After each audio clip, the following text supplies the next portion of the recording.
ओम श्री साईनाथाय नमः। Good morning, Sai morning. आइए शुरू करते हैं आज का नया दिन। आइए मिलकर प्रार्थना करें, आइए मिलकर अरदास करें, बाबा की चरण वंदना करें, बाबा से आशीर्वाद प्राप्त करके आज की अपनी नई सुबह को बेहतरीन बनाएं। आज छुट्टी का दिन है। सभी लोग नहीं, कुछ लोग आज अपने घरों में होंगे, अपने काम से फुर्सत लेकर अपने परिवार के साथ समय बिताएंगे। और कुछ लोग आज भी काम में लगे हुए हैं। कई लोगों को तो फुर्सत ही नहीं है, एक सेकंड की फुर्सत नहीं है। लेकिन जो फुर्सत में है वो अपना समय परिवार को दीजिए, अपने आप को दीजिए। सबके लिए सोचिए, लेकिन अपने लिए भी सोचिए, क्योंकि ये खूबसूरत ज़िंदगी बार बार नहीं आती, बार बार नहीं मिलती। पिछला समय जो बीत गया है ज़िंदगी का, कभी गौर करो। क्या आप उस वक्त को वापस ला सकते हो? नहीं ना। तो जो आज चल रहा है ना, एक दिन ये भी बैठकर याद करेंगे हम सभी, लेकिन आज को भी वापस नहीं ला पाएंगे। इसलिए जो आज है उसे महसूस कीजिए, उसे फील कीजिए और उसे एंजॉय कीजिए, आनंद में जीना सीखिए। अब अपने बारे में सोचने का मतलब ये नहीं होता कि बाकी सबको पीछे छोड़ दिया जाए और बाकी किसी की खुशी का ख्याल ना रखकर सिर्फ अपनी खुशी का ख्याल रखा जाए। इसका मतलब ये नहीं होता। इसका मतलब ये होता है मुझे अपने आप को स्वस्थ रखना है, क्योंकि मुझे अभी बहुत सेवा देनी है। मुझे अपने माता पिता का ख्याल रखना है, मुझे अपने पार्टनर का ख्याल रखना है, मुझे अपने इन लॉज का ख्याल रखना है, मुझे अपने बच्चों का ख्याल रखना है। इसलिए सबसे पहले मुझे खुद का ख्याल रखना है, क्योंकि ये जो रिश्ते निभाने के लिए प्रभु ने हमें दिए हैं ना, ये यूं ही नहीं दिए, बहुत सोच समझ कर दिए हैं। यदि हम बड़ों की सेवा करते हैं तो वो हम व्यर्थ नहीं करते कुछ भी। वो भगवान ने यूं ही नहीं दिए हमें, बहुत कुछ अच्छा होगा इसीलिए दिए हैं। और यदि हम सेवा भाव सच्चे हृदय से करते हैं तो ईश्वर का आशीर्वाद प्राप्त हो ही जाता है, मांगना नहीं पड़ता। ईश्वर दयाल हो ही जाते हैं। इसीलिए कोशिश कीजिए, सबसे पहले खुद का ख्याल रखिए, क्योंकि खुद का रख पाओगे तभी सबका रख पाओगे। अगर खुद स्वस्थ नहीं हो तो बाकी लोगों को हिम्मत कैसे दोगे आप? ठीक है। इसीलिए कभी कभी बातों को सुनना तो आवश्यक होता है, लेकिन समझना अति आवश्यक होता है। कई बार इंसान एक छोटी सी बात को सुनकर उस पर काम करना शुरू कर देता है, चाहे वो सही सुनी हो गलत सुनी हो। उसका ये नहीं सोचता कि इसका सार क्या होगा, इसको समझा कैसे जाएगा। ठीक है जी। तो ये बाबा की कृपा से एक प्रश्न हल हुआ, उसके लिए हमें संतुष्टि मिली। हे श्री साईनाथ, बाबा कृपा कीजिए, दया कीजिए, सभी को सद्बुद्धि दीजिए, सभी को ज्ञान दीजिए, सभी को अपना आशीर्वाद दीजिए। मैं आपके श्री चरणों में ये प्रार्थना करती हूँ कि मेरे साईं का आशीर्वाद सभी पर बना रहे। और जिनका भी आज जन्मदिन है, सभी को जन्मदिन की हार्दिक शुभकामनाएं। और जो भी किसी नए कार्य को शुरू कर रहे हैं उन्हें भी हार्दिक शुभकामनाएं। और जो किसी कार्य के लिए बाहर जा रहे हैं, आप अपने बाबा का आशीर्वाद लेकर जाइए। घर से बिना ऊदी का तिलक लगाए और बिना ऊदी खाए ना निकलना। ये मत समझना कि काम छोटा है, मुझे अभी ज़रूरत बहुत है। ज़रूरत तो आपको कुछ काम ना भी हो तब भी बाहर जाओ तो ऊदी लगा कर जाओ। ठीक है। याद रखिए, घर से बाहर निकलते वक्त आपके माथे पर ऊदी का तिलक होना चाहिए। यदि आपके पास ऊदी नहीं है तो आप घर पे जो भी आपके दरबार में धूप लगती है, उस धूप का तिलक माथे पर लगा लीजिए। ऊदी का कार्य करेगी। ठीक है। और बाबा के श्री चरणों में अभी हमारे श्रद्धांजलि जी की बेटी का बर्थडे 1 जून को था, जिनका नाम प्रियंका है। Happy birthday Priyanka. साईनाथ आपको खुश रखें, स्वस्थ रखें, मस्त रखें। बाबा की असीम कृपा आप पर, आपके जीवन पर सदैव बरसती रहे, मैं श्री साईं चरणों में प्रार्थना करती हूँ। Happy birthday. और आज हमारे परिवार के गीतांजलि मखीजा जी का बर्थडे है। गीतांजलि जी, हैप्पी बर्थडे। साईं जी आपको खुश रखें, स्वस्थ रखें, मस्त रखें। आपके जीवन में, आपके हर दिन में, आपके हर एक पल में बाबा का आशीर्वाद बरसता रहे, बाबा की कृपा बरसती रहे और आपकी हर एक विश पूरी हो जो आप बाबा से चाहते हो, मांगते हो, या फिर नहीं भी मांगते हो तब भी मेरे साईं आपका खूब ख्याल रखें। और एक हमारे आंटी जी हैं जिनका नाम सरिता आंटी जी है। उनकी सेहत काफ़ी समय से ठीक नहीं रहती है। मैं चाहती हूँ कि हम सभी उनके लिए प्रार्थना करें ताकि उनकी सेहत में शीघ्र से शीघ्र सुधार हो और आंटी जी बिल्कुल स्वस्थ हो जाएं। हे प्रभु, हमारी प्रार्थना को स्वीकार करना और आंटी जी को अच्छा स्वास्थ्य प्रदान करें। हे साईं, दया करें। आंटी जी, ऊदी हो पास में तो ले लीजिए और बैठे बैठे लेटे लेटे साईं नाम स्मरण कीजिए। कष्ट धीरे धीरे कम होना शुरू हो जाएगा। और एक रेणु जी की प्रेयर है जो कि बड़ी तकलीफ़ में है। हम साईं चरणों में प्रार्थना करते हैं कि रेणु जी की तकलीफ़ बाबा के नाम स्मरण, बाबा की कृपा से शीघ्र अतिशीघ्र कम होती जाए। रेणु जी, भरोसा रखिए और बाबा में अति अति अति ध्यान लगाइए, ठीक है। और एक शशि जी का कमेंट है, उनकी प्रेयर है कि बाबा, उनकी सेहत अच्छी नहीं है, उनकी सेहत जल्दी से जल्दी अच्छी हो जाए। हम बाबा के श्री चरणों में ये प्रार्थना करते हैं, साईं कृपा करें, साईं दया करें और उन्हें अच्छी सेहत दें। हे साईं, कृपा करना प्रभु, दया करना। तो ये कुछ नाम थे आज प्रार्थना के। आइए अब हम लोग मिलकर 11 वचनों का पाठ करेंगे, लेकिन उससे पहले हम सुनेंगे साईं लीला। आइए मिलकर बाबा की लीला सुनते हैं। ओम साई राम अन्नू जी, ओम साई राम बाबा, ओम साई राम साईं दीदार फैमिली। मैं पहली बार अपनी लीला शेयर कर रही हूँ। अगर कोई गलती हो जाए अन्नू जी तो प्लीज़ मुझे माफ़ कर दीजिएगा। लीला ऐसी है अन्नू जी कि 2024 में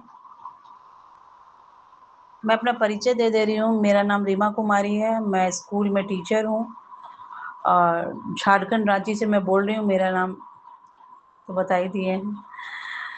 2024 में 21 जून का बात बता रही हूँ और उससे पहले गर्मी छुट्टी थी। तो गर्मी छुट्टी में मुझे एलर्जी हुई ऐसी कि बहुत तकलीफ़देह हुई। पूरे शरीर में पित्ती हो जाती थी, पित्तियाँ। तो मैंने हस्बैंड को बोला, देखिए ना ऐसा हो जा रहा है, मेरे को डेली एलर्जी हो जा रहा है। ठीक है, दवा खा लो। हस्बैंड बोले, एविल दवा खा लो, टैबलेट मिलती है। मैंने बोला ठीक है, तो खाते रही मैं। गर्मी की छुट्टी ख़त्म हो गई, स्कूल खुल गए। स्कूल खुलने में मैं एग्ज़ाम ले रही हूँ बच्चे के क्लास में। मेरा कभी होंठ फूल जा रहा है, कभी आँख के नीचे फूल जा रहा है। मैंने अपने भैया को बोला कि भैया मेरा ऐसा-ऐसा हो रहा है। तो बोले कि ठीक है, तुम ऐसा करो डॉक्टर के पास जाओ। ठीक है, बीच में स्कूल जाने के क्रम में मेरा एक nursing home, Raju nursing home है। आते समय मैं वहाँ पे घुसी, दवाई दुकान में, मेडिकल शॉप में। तो बोले भैया यहाँ पे मेरे को देखिए ना एलर्जी हो जा रहा है, कुछ दवाई। बोले नहीं नहीं, आपका एविल से कुछ नहीं होने वाला, आप डॉक्टर बैठी हुई है, उनके पास जाइए आप। तो ठीक है, तो वहाँ पे कंपाउंडर थी जो नाम लिख रही थी, वो मेरे स्कूल की पढ़ी हुई बच्ची थी। मैंने बोला बेटा एक नंबर लिखना है। और ठीक है मैम बोलिए। तो रीमा कुमारी, कितना नंबर चल रहा है? 29 नंबर। तो अपना नाम बताइए। तो 29 नंबर। हम बोले 29 नंबर तो बहुत लेट हो जाएगा, जाते जाते घर मेरा 3 बजे छुट्टी हुआ। हम लोग क्या करें मैम, 29 नंबर ही चल रहा है, भीड़ भी बहुत है। हम बोले ठीक है, आज तो दिखाना ही है मेरे को। उसके बाद फिर क्या, आपका नाम बताइए। तो नाम जो है बताया रीमा कुमारी। तो यहाँ पे तो रीमा कुमारी का नाम लिखा हुआ है, आपका तो नाम पर्ची में पहले से। मैं बोले हैं, ये तो मेरे साथ मिरेकल हो गया। बोले हाँ। तो फिर मन में ही मैंने बोला साईं राम, ओम साईं राम बाबा, थैंक्स बाबा, आप पहले ही पहुँच लिए, पहले ही मेरा नाम लिख दिए। उसके बाद हुआ डॉक्टर पास गया, एलर्जी का दवाई लिखाई, मैम लिखी, मैं उठने वाली थी। तो मेरे को थोड़ा-सा दिक्कत था, पेट के नीचे थोड़ा-थोड़ा टाइट लगता था। तो मैंने डॉक्टर को बोला कि मैम थोड़ा-सा मुझे टाइट लगता है पेट में, नीचे-नीचे। बोला ठीक है आप लेटिए, मैं चेक करती हूँ।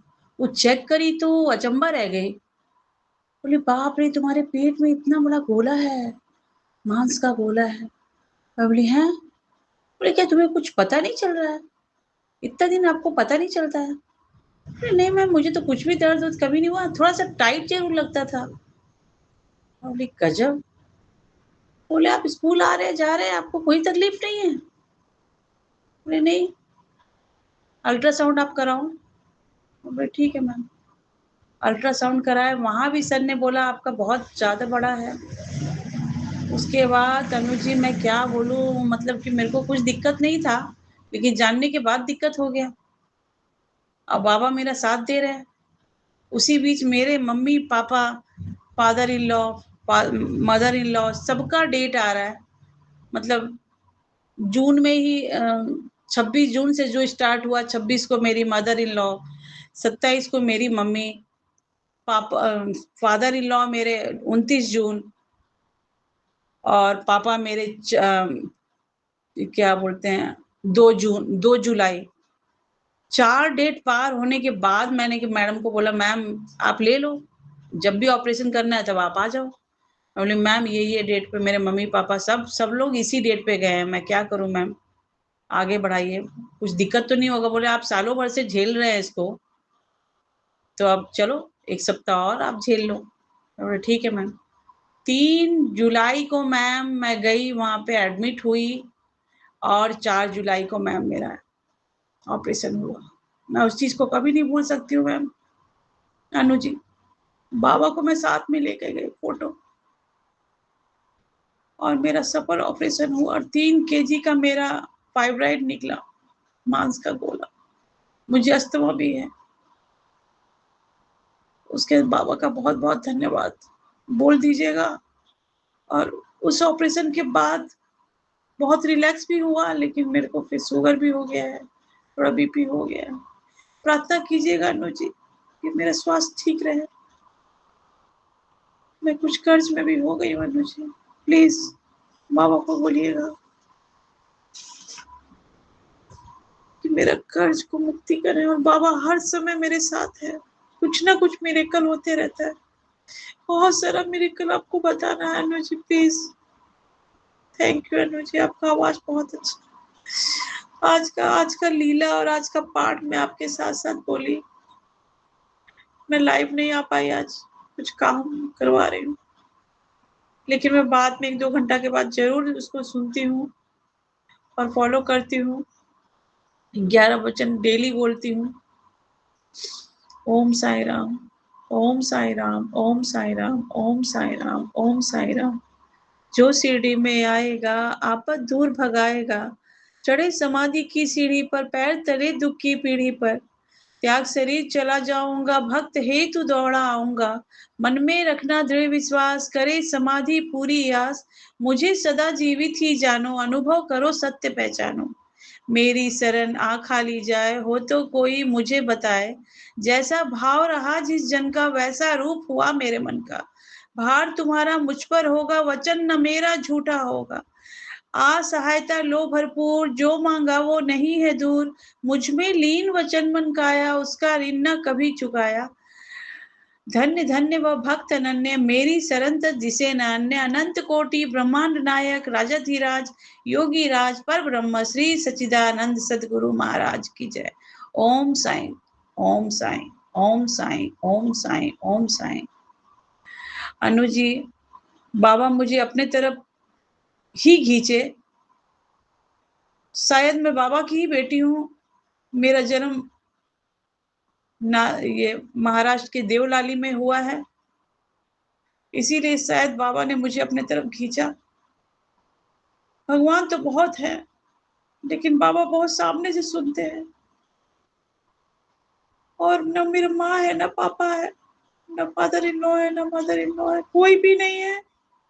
हस्बैंड वाइफ और 2 बच्चे हैं, बहुत प्यारे बच्चे मेरे। मैं आपसे बड़ी हूँ बहुत, मेरे बच्चे आपके जितने हैं, 1-2 साल बड़े होंगे आप। Thank you Anu ji, thank you, thank you. बाबा के सामने ज़रूर से विनती कीजिएगा कि हम लोग स्वास्थ्य अच्छा रहे।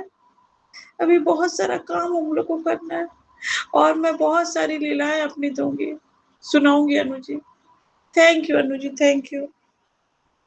कुछ गलती हो गया होगा तो माफ़ कीजिएगा। प्लीज़, आप ये वाला लीला ज़रूर शेयर कीजिएगा, प्लीज़, प्लीज़, प्लीज़। रीमा जी, परेशान ना होइए, चिंता मत कीजिए। आपने अब अरदास साईं चरणों में लगा दी है, और यहाँ लगाई हुई अरदास कभी विफल नहीं होती, हमेशा सफल होती है। अगर आपका हृदय सच्चा है, अगर आपने कभी किसी का अहित नहीं किया, अहित करने के बारे में आप सोचते भी नहीं हो, आप जो करते हो सच्ची भावना से करते हो, तो याद रखो, आपके साथ अच्छा देर से हो सकता है, लेकिन कभी बुरा नहीं हो सकता। ये मैं विश्वास से कहती हूँ, और मेरा विश्वास है कि आपका कष्ट कम हो जाएगा, आपकी तकलीफ़ें कम हो जाएंगी। चिंता मत करो। आपके दर्द को सुनकर मुझे तो बहुत बहुत पीड़ा हो रही है, बहुत अजीब सा लग रहा है कि कितना दर्द सहा आपने, लेकिन चिंता मत करो, यहाँ कुछ भी यूं ही नहीं मिलता, हमारे कर्मानुसार मिलता है। और जब हम अपने कर्मों को खुशी खुशी भोग लेते हैं तो आगे सुख खड़ा होता है, बस हमें दिखाई नहीं देता। आप चिंता मत करो, आपके सारे कष्ट खत्म हो जाएंगे, चाहे वो धन को लेकर हो, तन को लेकर के हो, जीवन को लेकर के हो। अपने कष्टों को छोड़कर, उनकी चिंता को छोड़कर बाबा के नाम में ध्यान लगाइए। आप अपने स्मरण को बढ़ाइए, श्री साईं नाम स्मरण करते रहिए और बाबा से अपने दुख सुख को साझा करते रहिए, क्योंकि यदि कोई दुख सुख सुनने वाला है तो परमपिता परमात्मा परमेश्वर है, अन्यथा दूसरा कोई नहीं है। ठीक है, चिंता मत कीजिए, बाबा ने जब इतने दर्द से बचाया है आगे भी बचाएंगे। ओके, चिंता मत कीजिए। जैसे हम कभी किसी जगह फंस जाए ना, तो निकलने में कष्ट तो होता है, लेकिन निकल ज़रूर जाते हैं, निकलने का प्रयास करते हैं ना, तो भगवान हमें निकाल देते हैं। इसलिए चिंता छोड़कर अपने ईश्वर पर विश्वास रखकर अपने बाबा का ध्यान कीजिए। बाकी मेरी सभी से विनम्र प्रार्थना है कि जितने भी परिवार के सदस्य इस वक्त इनके कष्ट को सुन रहे हैं, आप सभी सच्चे दिल से प्रार्थना करना, क्योंकि आप सच्चे हृदय के सभी भक्त हैं और सच्चे हृदय की पुकार मालिक कभी नहीं टालता ही नहीं है वो। ठीक है, आप सभी लोग रीमा जी के लिए प्रार्थना कीजिएगा कि रीमा जी बहुत जल्दी स्वस्थ हो जाएं, बहुत जल्दी मन से भी स्वस्थ हो जाएं, तन से भी स्वस्थ हो जाएं और अपने जीवन में जो उनके ऊपर कष्ट घनेरा हुआ है वो भी उड़न छू हो जाए। ठीक है, परेशानी को इतना सा हल्का लेना है, बड़ा नहीं लेना। बड़ा सिर्फ मेरा साईं है और इधर कुछ भी बड़ा नहीं है। आइए अब मिलकर 11 वचनों के पाठ के साथ दिन की शुरुआत करते हैं। तो कल हमने अध्याय 18-19 पढ़ा था, बहुत सुंदर अध्याय था। आज 20 चैप्टर नंबर 20 आज पढ़ेंगे। ठीक है, आइए मिलकर अब 11 वचन पढ़ते हैं। ओम साई राम। ओम साई राम।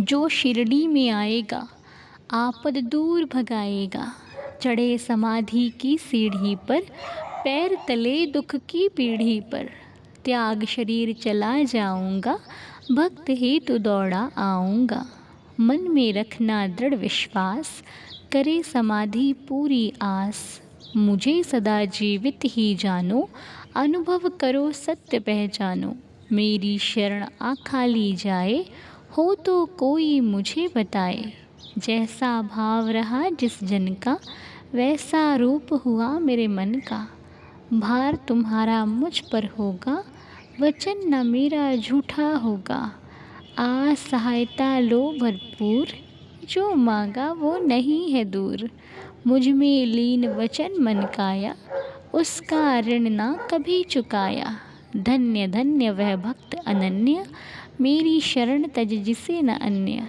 अनंत कोटि ब्रह्मांड नायक, राजाधिराज योगिराज परब्रह्म श्री सच्चिदानंद सद्गुरु साईनाथ महाराज की जय। बाबा के श्री चरणों में कोटि कोटि प्रणाम करते हुए आज की प्रार्थना को संपूर्ण करते हैं, नए दिन की शुरुआत करते हैं। बाबा का आशीर्वाद सभी भक्तों पर बना रहे, मेरी श्री साईं चरणों में प्रार्थना है। मिलेंगे आपसे बहुत जल्द, तब तक के लिए ओम साई राम, जय जय साई राम।